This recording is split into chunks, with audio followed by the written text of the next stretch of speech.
Hello class 11th, how are you. उम्मीद करता हूँ आप लोग सब अच्छे होंगे। हम डिस्कस कर रहे हैं वर्क, एनर्जी एंड पावर को, और हमने थोड़ा सा पार्ट कवर किया है किसका, वर्क का। वर्क के बारे में मैंने आपको क्या बताया हुआ है, work is nothing but force into displacement into cos theta, where theta is angle between force and displacement. ठीक है, एक एग्जांपल से बताता हूँ। अगर एक बॉडी है जिसके ऊपर फोर्स ऐसे लगा, ठीक है, मतलब इस एक्सिस से 60 डिग्री पर मान लो या थीटा एंगल पर मान लो, ठीक है, और ये बॉडी इस डायरेक्शन में डिस्प्लेस हो गई सच डैट ये यहाँ पर आ गई, फोर्स ऐसे लगा और डिस्प्लेस होकर यहाँ आ गई, तो अल्टीमेटली ये देखें ये किसकी डायरेक्शन है, डिस्प्लेसमेंट की डायरेक्शन है। तो थीटा क्या है, फोर्स और डिस्प्लेसमेंट के बीच का एंगल है। आज हम डिस्कस करेंगे नेचर ऑफ वर्क को। इसको डिस्कस करेंगे बेटा, nature of work. Work 3 type का होता है बेटा, पॉजिटिव, नेगेटिव एंड ज़ीरो। और ये पॉजिटिव, नेगेटिव और जीरो कब कब होगा, इसी को मेरे को आप डिस्कस करना है। क्लियर है बात आपको? अच्छा देखो, किसी भी बॉडी पर आपने फोर्स लगाया और उसने कुछ डिस्प्लेसमेंट की, तो ये तो आपकी पॉजिटिव ही होंगी, है ना। मतलब नंबर वाइज अगर मैं बात करूं, मान लो आपने इसके ऊपर फोर्स ऐसे लगाया, 10 न्यूटन लगाया, और किसी एंगल पर लगाया सच डैट ये डिस्प्लेस हो गई इस तरफ 5 मीटर, यहाँ पर आ गई। तो देखो 10 × 5 50 आ गया, ये तो पॉजिटिव ही है। अब सारा खेल किस पर आ गया है, इनके बीच के एंगल पर आ गया है। मान लो ये एंगल आपका 60 है, 30 है आपका, समझ आई बात आपको, मतलब 90 से कम है ये एंगल, तो वर्क हमेशा पॉजिटिव होगा। क्यों होगा, आपको कोस का ग्राफ पता है। कोस का ग्राफ कुछ ऐसा होता है, ठीक है, ये 0 डिग्री, ये 90 डिग्री, ये 180 डिग्री, ये 270 डिग्री, और ये कितना बेटा 360 डिग्री। तो देखो कोस का कर्व अप टू 90 क्या है, पॉजिटिव है, या फिर कहूँ 89 तक पॉजिटिव है, और 90 पर तो क्या हो जा रहा है, 0 हो जा रहा है। तो फोर्स की कुछ वैल्यू है, डिस्प्लेसमेंट की कुछ वैल्यू है, अल्टीमेटली बात किस पर आकर अटक जाती है, इनके बीच के एंगल पर। अगर वो एंगल लेस देन 90 है तो कोस का जो फंक्शन है वो पॉजिटिव होगा और वर्क डन कैसा आएगा, पॉजिटिव आएगा। क्लियर है बात आपको? ठीक है। नेगेटिव कब आएगा, देखो मान लो आपने इसको कुछ इस तरीके से स्ट्राइक किया, इस तरीके से स्ट्राइक किया, एक ब्लॉक रखा हुआ था सरफेस पर और कुछ इस तरीके से स्ट्राइक किया, और यहाँ पर फ्रिक्शन है इस सरफेस और ब्लॉक के बीच में, तो फ्रिक्शन तुरंत पीछे आ जाएगा, हाँ के ना, और बॉडी डिस्प्लेस आगे की तरफ होगी। नहीं समझ आ रही बात आपको? फ्रिक्शन पीछे की तरफ आ गया और बॉडी डिस्प्लेस आगे की तरफ होगी। आपने इसको इस तरीके से स्ट्राइक किया, तो ये बॉडी तो मूव ऐसे कर रही है, लेकिन फ्रिक्शन कैसे लग रहा है, पीछे की तरफ। तो फ्रिक्शन इस बॉडी को रोकने का काम करेगा, मतलब फ्रिक्शन की वजह से वर्क डन कैसा होगा, नेगेटिव होगा। क्यों होगा, जरा देखो, फ्रिक्शन की कुछ वैल्यू होगी, मान लो 10 न्यूटन है, और डिस्प्लेसमेंट ये हुआ लेट 3 मीटर, लेकिन इनके बीच में एंगल कितना हो गया बेटा, 180 हो गया है।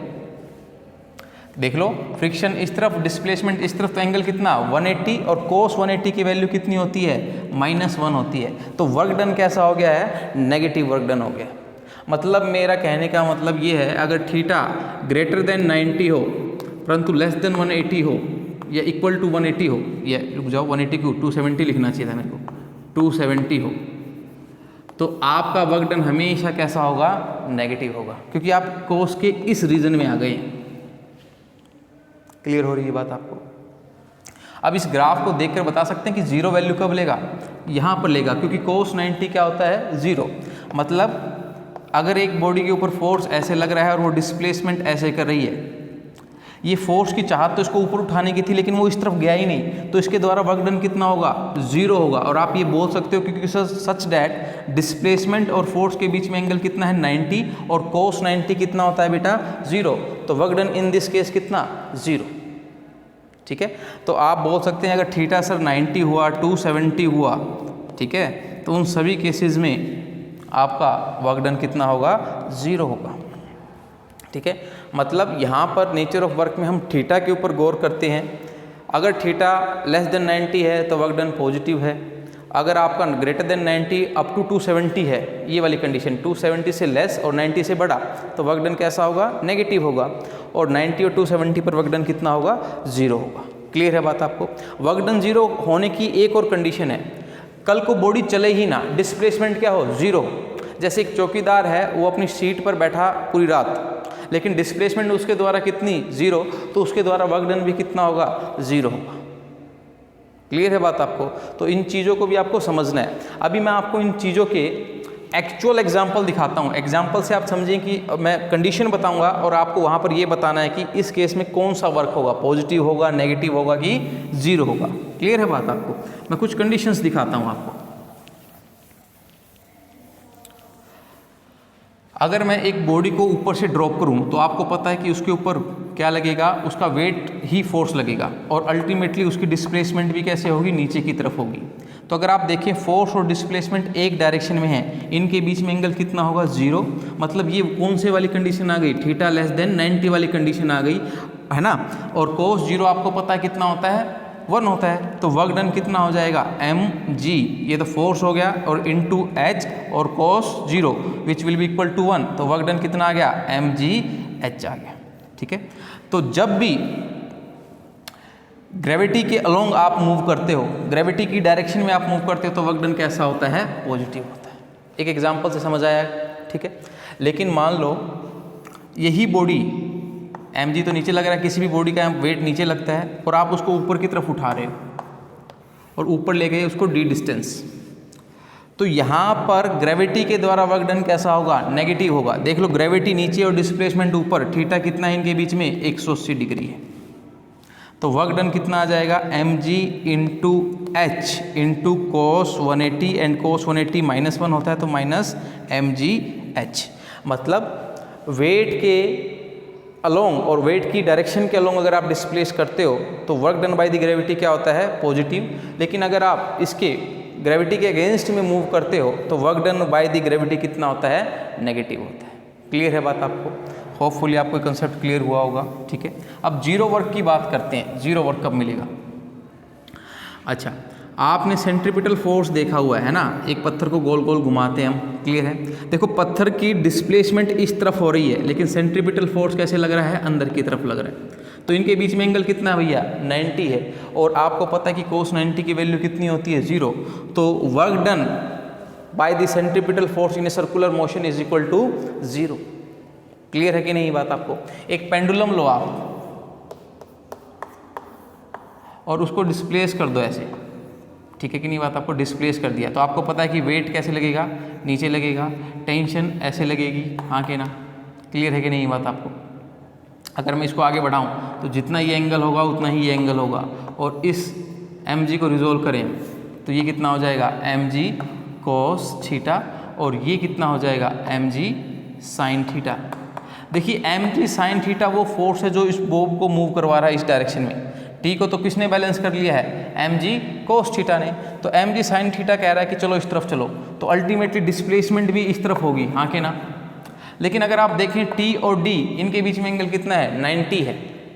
तो अगर मैं कहूँ कि इस बॉब को मूव कराने के लिए टेंशन ने कितना वर्क डन किया, तो आपका आंसर क्या होगा, 0, क्योंकि टेंशन और डिस्प्लेसमेंट में एंगल कितना है, 90 है। उसी प्रकार आप कह सकते हैं कि work done by the mg cos theta to move the और displace the bob is equal to 0, क्योंकि ये एंगल भी कितना होगा, 90 होगा। क्लियर हो रही है कि नहीं हो रही है आप लोगों को बात? तो नेचर ऑफ वर्क को समझिए, नेचर ऑफ वर्क कैसे होते हैं, पॉजिटिव, नेगेटिव और 0। क्लियर है बात आपको? तो पॉजिटिव वर्क कब होगा, जब theta less than 90, negative work जब थीटा 90 से बड़ा और 270 से छोटा, और 0 वर्क कब होगा, जब एंगल 90 या 270 हो। क्लियर है बात? या फिर 0 वर्क के लिए एक और कंडीशन बनती है कि डिस्प्लेसमेंट क्या हो, 0। क्लियर है बेटा? चलिए अब मैं डिस्कस कर रहा हूँ आपको work done by the variable force. Work done by the variable force को डिस्कस करेंगे। Work done by the variable force,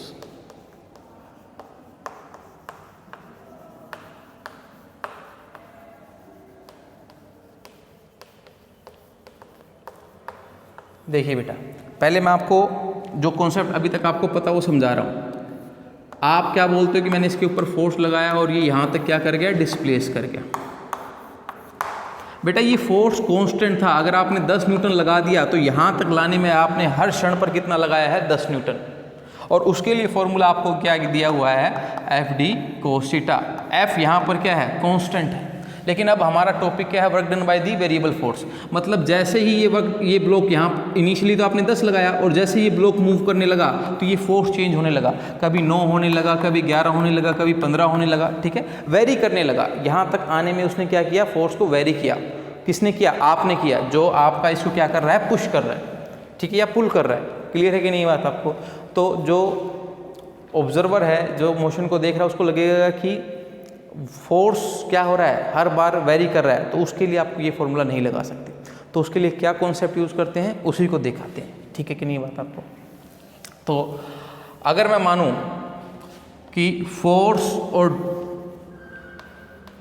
displacement का मैं ग्राफ बनाऊं, लेट मैंने कुछ फोर्स इस तरीके से लगाया, ठीक है, मतलब जैसे जैसे x बढ़ रही है मेरा फोर्स बढ़ रहा है। इसको अगर मैं समझाने की कोशिश करूं, अभी x = 0 है, ठीक है कि नहीं बात, और फोर्स = भी क्या है, 0। लेट यहाँ से अगर मैं फोर्स को थोड़ा सा और अच्छे तरीके से दिखाऊं, यहाँ से दिखाता हूँ।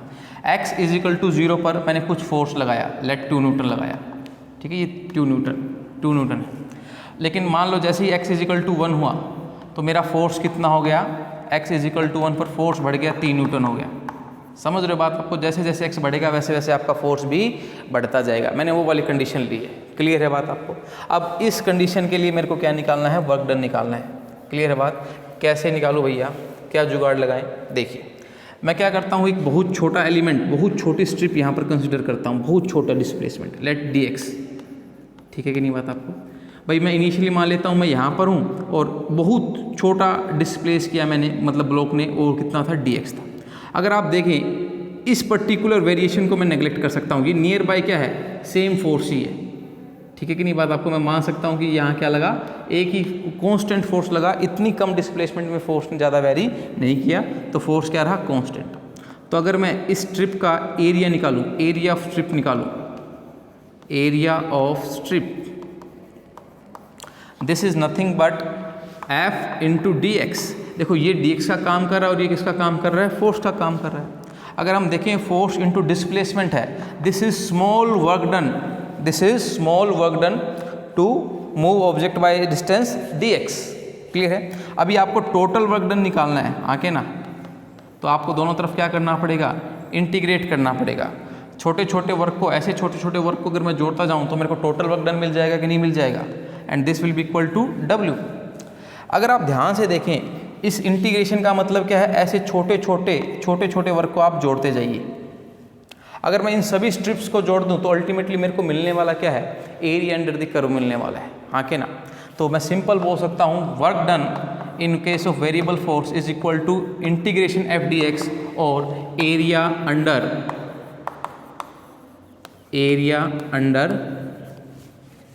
fx curve. ये चीज़ समझ आई कैसे बताया मैंने? देखो ये क्या कह रहा है कि इन छोटे सभी इंटीग्रेशन का मतलब क्या होता है, छोटे छोटे वर्क डन को आप जोड़ते जाइए। इस स्ट्रिप का एरिया निकाल लिया, फिर इस स्ट्रिप का एरिया निकाल लीजिए, फिर इस स्ट्रिप का एरिया निकाल लीजिए, और इंटीग्रेशन का मतलब है सबका जोड़।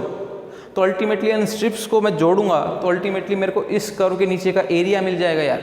तो वही तो मैंने लिखा है कि जो टोटल वर्क डन होगा वो उसको इंटीग्रेशन f dx भी लिख सकते हैं और एरिया अंडर fx कर्व भी लिख सकते हैं। क्लियर है? अब क्वेश्चन कैसे आता है उसको मैं बता देता हूँ। फोर्स को ऐसे देगा, मान लो आपको x² + 4x + 2 न्यूटन।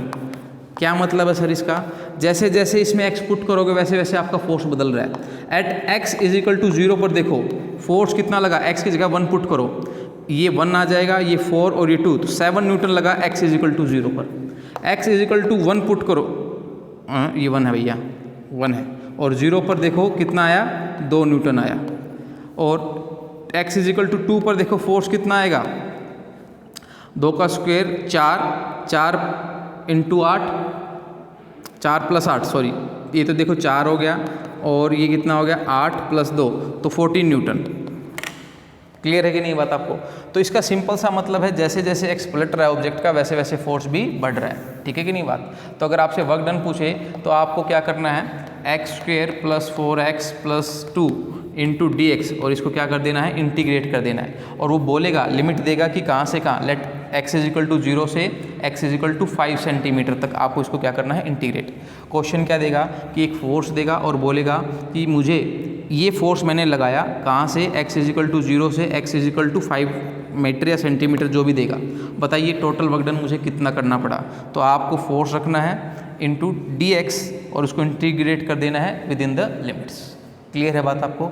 अगर वो आपको ग्राफ दे कि भैया ये ग्राफ है मेरा फोर्स और डिस्प्लेसमेंट का और वर्क डन कितना किया वो बताइए, तो आपको उस ग्राफ के नीचे का क्या निकाल लेना है, एरिया।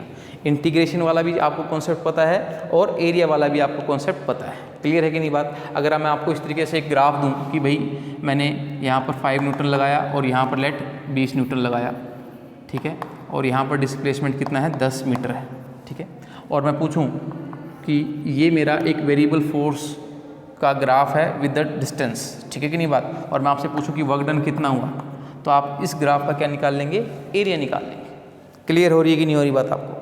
तो आज की क्लास में हमने सीखे 2 टॉपिक। एक तो सीखा हमने आपके नेचर ऑफ वर्क और दूसरा क्या सीखा बेटा हमने, work done by the variable force. ठीक है, तो इसको ट्राई कीजिए। मिलते हैं नेक्स्ट क्लास में, तब तक के लिए thank you and good bye.